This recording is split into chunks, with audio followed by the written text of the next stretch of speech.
you coming to add value to their organization. Okay, I'll give a practical example of this of a lady in New York City. Her name is Tessie Steps. Tessie Steps. It was published in 2015 in one of their Times magazines about how she happens to be a master's degree holder in public relations, applied for a job in a firm. Those two firms will keep their name anonymous for the meantime. So she applied for the first firm and hoping that her qualifications will help her get the job. And because she's pretty sound in what she does, amazingly, she got with the first class at the University of Ohio, and she came and wanted to be employed in that firm because there was actually a vacancy they advertised for. Unfortunately, one of the members of the board who interviewed her swept her CV under the carpet, and someone who was even employed in her place wasn't as qualified as she is. She didn't stop there. She didn't allow that to discourage her. She went to that same company's competitor in the market and applied. Got so kind, she was accepted, and they put her through a 2-month trial to see what she could do before her employment could be, confirmed fully. Amazingly, she fetched them more customers than all the cited previous holder of that office put together, and she was employed fully, and she got the job.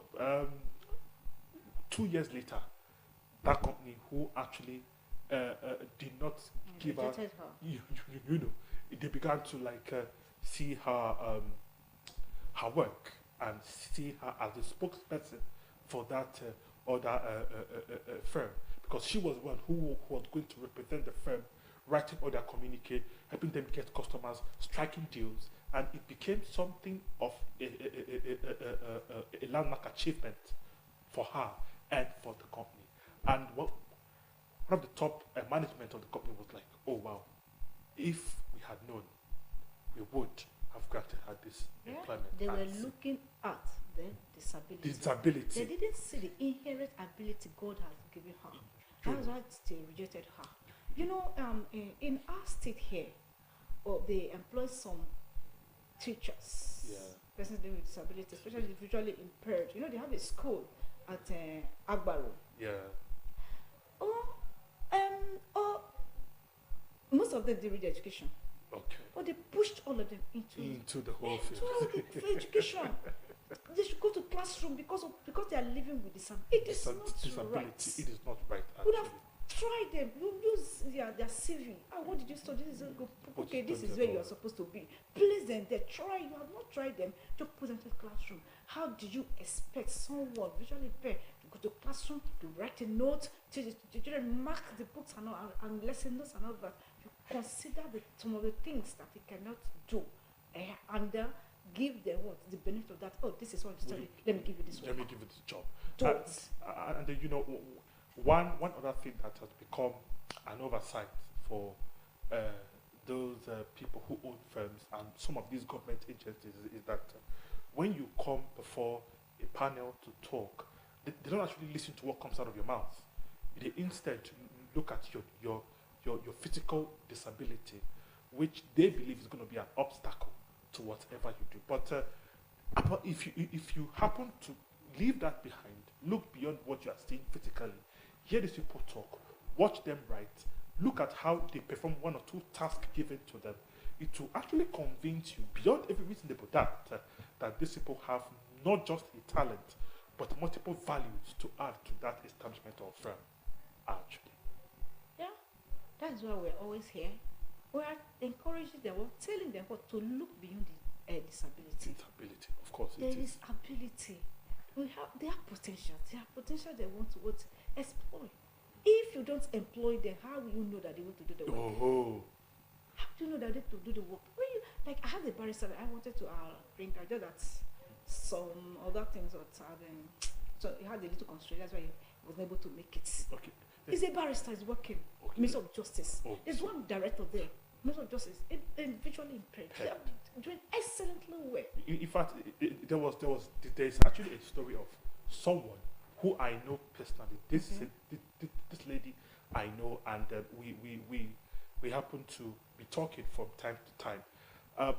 This lady, she graduated from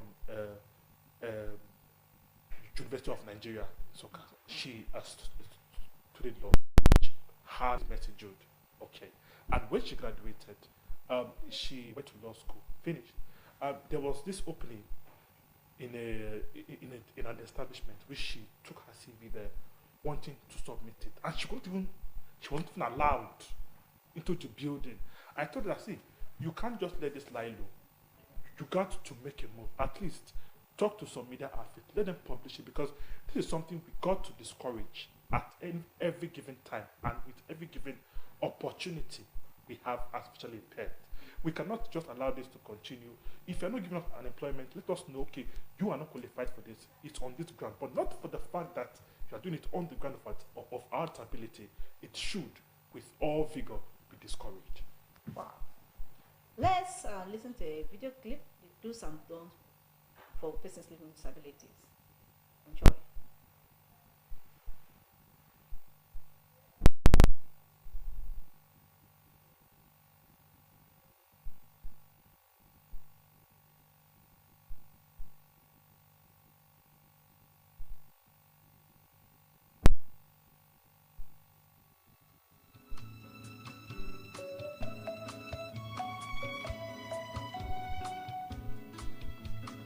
Did you go to that party last night? Yeah, it was dead good, you know. Oh, yeah.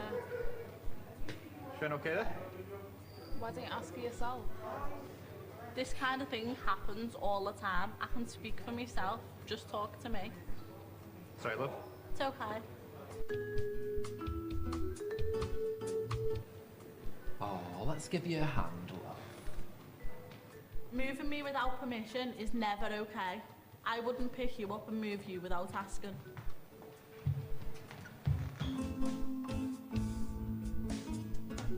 And then he hasn't even texted me since yesterday. Yeah, my boyfriend didn't text me every couple hours. I'd get worried. I know he's busy with college and all that, but you'd think he really would make the effort. True. You know, my boyfriend's awful too. He never texts back. You've got a boyfriend? Making assumptions is not okay. Don't assume that just because I've got a disability, I've got nothing to say. I don't mind people asking me questions, but sometimes people ask me things that are kind of inappropriate. Do you wash yourself? Can you drink? Do you have sex? Oh, do you go out? No, I just sit at home and cry about my disability every night. Oh yeah, my friend's in a wheelchair, so I kind of know what you're going through. What's his name again? Don't assume that you know what I'm going through. Every case is different. Oh, it's Kevin. Do you know him? Oh yeah, we've got our own secret club.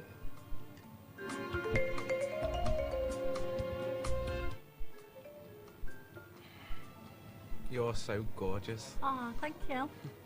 Yeah. It's a shame now What is? that you're disabled. What? I was trying to be nice.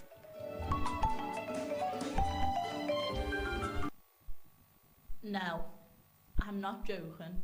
This really does happen, and it's really disrespectful. I'm not a cat. The most important thing to remember is, we're just like everybody else. Talking to somebody with a disability shouldn't be a big deal.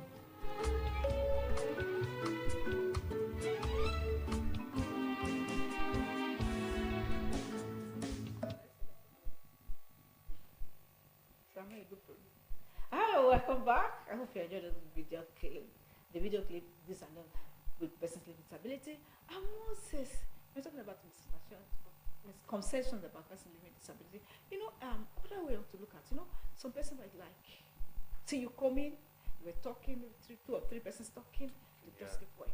They'll just keep quiet. And then you pass. Maybe one of them like, hey, how are you? You didn't know that from afar, you've already identified their voices. Yes. That's what they don't know. You know, there is something that everyone, the so-called able person, should take note of. Persons with disability, most specifically the blind, we have different ways of recognition. Yeah, exactly. Apart from having the eyes, we can actually use feelings, Voice. okay, voices, and also some who can see images still uses height as a mode of recognition. Now, if we take note of your perfume and the way you smell when you pass. So let's say you want to lie to us that you are not there. Your natural body odor has given you away. You know, it's what most of us do. So it's something you should be able to take note of. So before you tell a lie to a person with disability, specifically a blind one, you should think it critically, because we may not actually react at that point. But no, there's no need. What am I going to read about? Okay, you're not the one. Thank God you're not the one. It will make your work easy. You make your work easy. Where you're going to, your office where you're going, you refocus. Because you stopping up greeting and all that. Will delay you a little bit. You know, of course, it will delay you. So you should understand, and for those watching, it is very paramount to take note of these. And a very awkward event occurred a couple of years back. One of our person named Babatunde, I want to call his surname actually, and he was actually engaged to be married to a girl who happened to inform his her parents about the whole arrangement, and the parents vehemently rejected. So they planned to humiliate him on the day of the whole engagement ceremony, where he was invited to formally introduce himself to the girl's parents. So he came there with an open mind. So they served him food, and he was eating with a spoon and fork, and right before him, somebody dipped a hand into his food and picked his meat. Now, that was actually aimed at making a mockery of him, so as to show the lady that you could do anything and get away with it, and we can also do it too. Unfortunately, this guy, when he saw it the first time, like he noticed it, but he didn't say anything. He kept on eating. The person returned it again. He felt it with a spoon, and he felt something told him that, okay, this same thing was going to happen again. Immediately the hand was coming for the third time. He pushed up his fork and stabbed the hand. and not actually screamed. So he actually made a mockery of them, instead of them making a mockery of him. So these things happen. We should be able to understand that it is not just the fact that these people, or that we have some sense of physical disability. It doesn't affect the brain. It's just a challenge, like many people will tell you, or like many of us will tell you. It has nothing to do with here. It has to do with your brain and how you think. Sight is what you see. You don't need your sight to think. You don't need your sight to plan. And you don't need your sight to do your daily arrangements, actually. If only you are training. Yeah, you know, when the sight is not there, other senses organs they become more active. Pretty effective. Much effective. Active. And what you're going to do will marvel those those so-called able persons. Like, how did you know? How did you know that I kept this in there? How did you mop your house? How did you see it? There was a day I was mopping the house. A visitor came there. You're mopping your house. How you see what I say? Okay, come and check what I've mopped. Whether you mop. Is it not clean? He says it's need to. It's good. Oh my God! Imagine that. There was a day I'm in church. Then I think my daughter was 5 years. You know, my daughter is a plumpy. Like, is it Pastor's son daughter? You say yes. He says it's a lie. It's a lie. It's a lie. Why? They are amazed and confused. The way she dressed. I think she was putting a trouser the other day and a top with her hair. Pretty girl. I said it's a lie. It's a lie. And I was saying, why is it? She's the one now. It's Sanchela's daughter. It's Motore's daughter. She was shocked. They And this can't- guy's a politician. They can't believe They it because didn't believe they expect the child of a visually impaired woman to be tattered, Tired. dirty, and all that, Dirty. unkept and all. And It's even actually our not parents true. and all that. You know, it's Your actually parents not beg true. me. Come on, I want to give you money. Beg it. Sorry. Oh, this is it. Oh, And I think if there was somebody, a guy who was narrating his experience and was like, he was asking the girl out, and the girl was like, okay, if I get married to you, it's not that I don't like you as a person, I do, but what if I get married to you and you become a liability to me? Anywhere you go, I have to escort you, whatever you do, I have to help you. It's a burden. And they didn't know that persons with disability could do things on their own, work, clean, go to work, even without being aided. So these are some of the misconceptions we are talking about. It's about time that the society begin to have a change of views and perceptions. yes, that is why we are here. For them to have a change of view and perception, those living with disabilities, we should all change our mindset. True. They should be, they should be up and doing. Yes, Don't it's place yourself low. Because place yourself low, decide to place you low. yes. We cannot overlook the fact that some of us are actually lazy. Actually, Lazy and dirty. It's the truth. But this is where we must call a spade a spade. And for those of us who are having sight challenge or cannot walk, we should make personal effort to be able to show to the world that in spite of our challenge, we can also live not just like other people, but better than they are.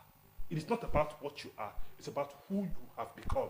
How you maximize your situation, how you transcend that disability, how you become very meticulous in what you do. It is very, very important. Very, very important. Do not give vent to what? Yeah. Pity. Sure. This is how I'm going to draw the curtain today. I'm Moses. Can you sign up? I'm Angela Ekure. Yes, I am Moses Uzakund.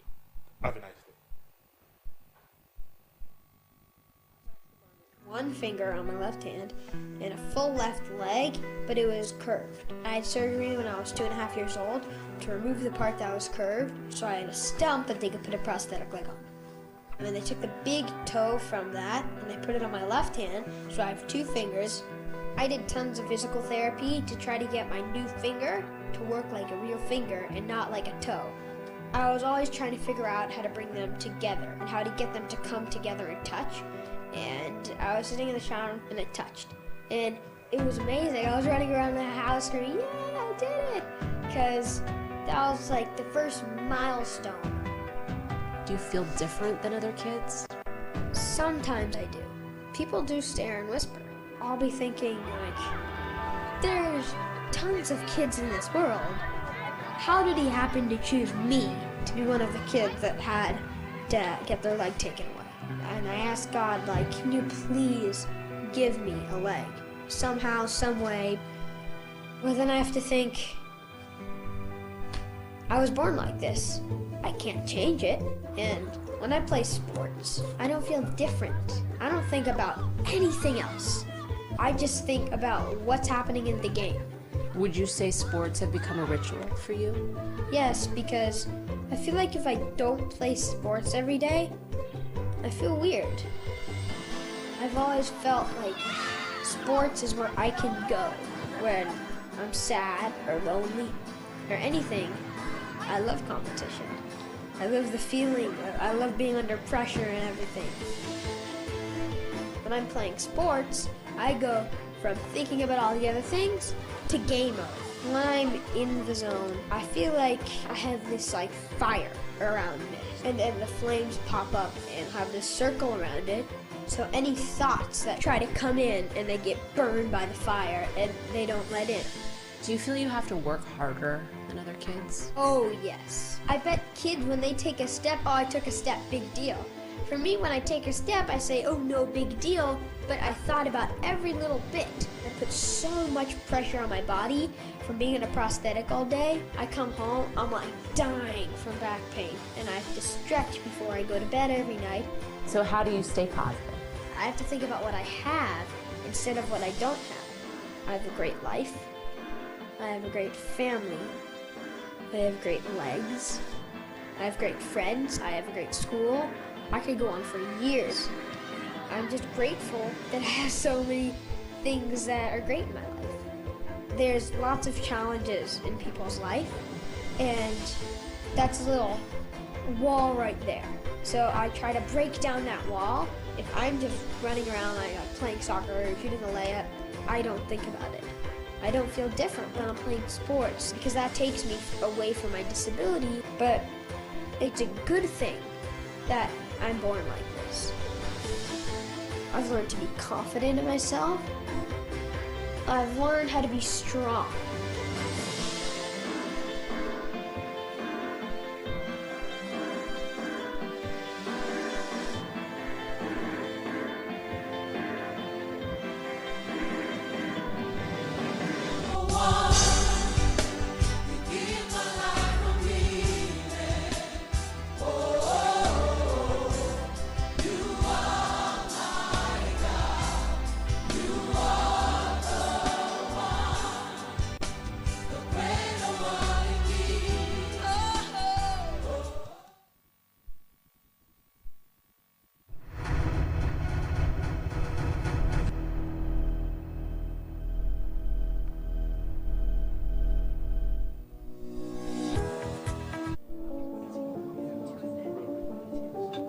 Let's go! No. Let's go. If we continue like this now, where we go end? Bros, calm down. I know say, it be like see all of us the verse now. But more will not say, any damage where we they cause now, not to our own state. And when we talk about our own state, we they talk about ourselves, about our family, our fathers and mothers, our wives, brothers and sisters, even our children. If we use our own hands, scatter what we get as our own. Now where we go call our own name? Now truth it all go. After all, Governor Sheriff, he don't promise say go do more for Deltans. Now wait till make us come dey fight now. When see our guy they talk so, it makes sense. You see now. No be lie. We need peace today, so that we go fit experience the more agenda. Meaningful development for all. But where there is no peace, there cannot be prosperity now. When they fight, they prosper. No need for the fight. Now peace and unity. Now we want. It takes peace to experience more. Together in peace and unity, we will experience the more agenda. Brought to you by Delta State Ministry of Information.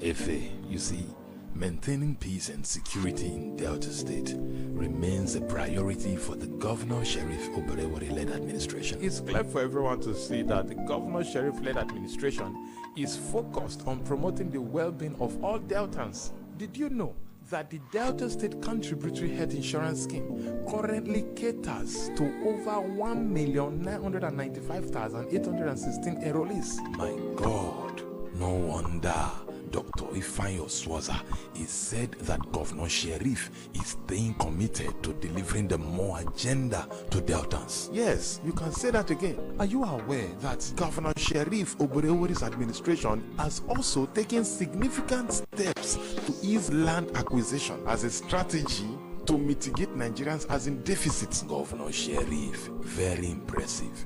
He's not just focusing on one area, maybe just health or peace and security.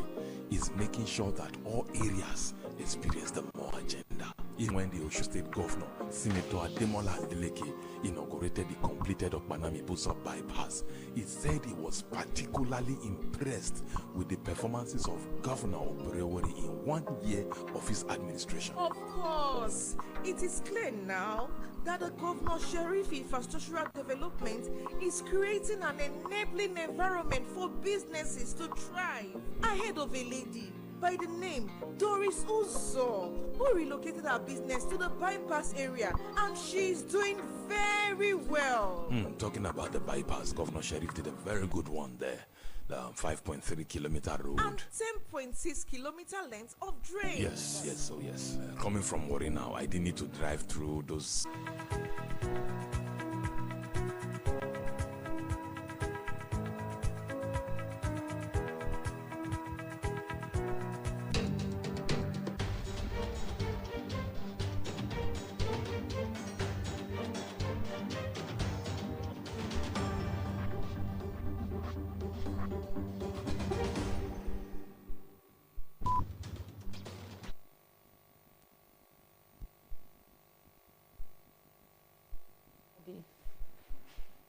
The federal government has approved over 840 billion naira for the rehabilitation of the 82-kilometer Auja-Kaduna-Zaria-Kano dual carriageway, which traverses the Federal Capital Territory, Kaduna, and Kano states.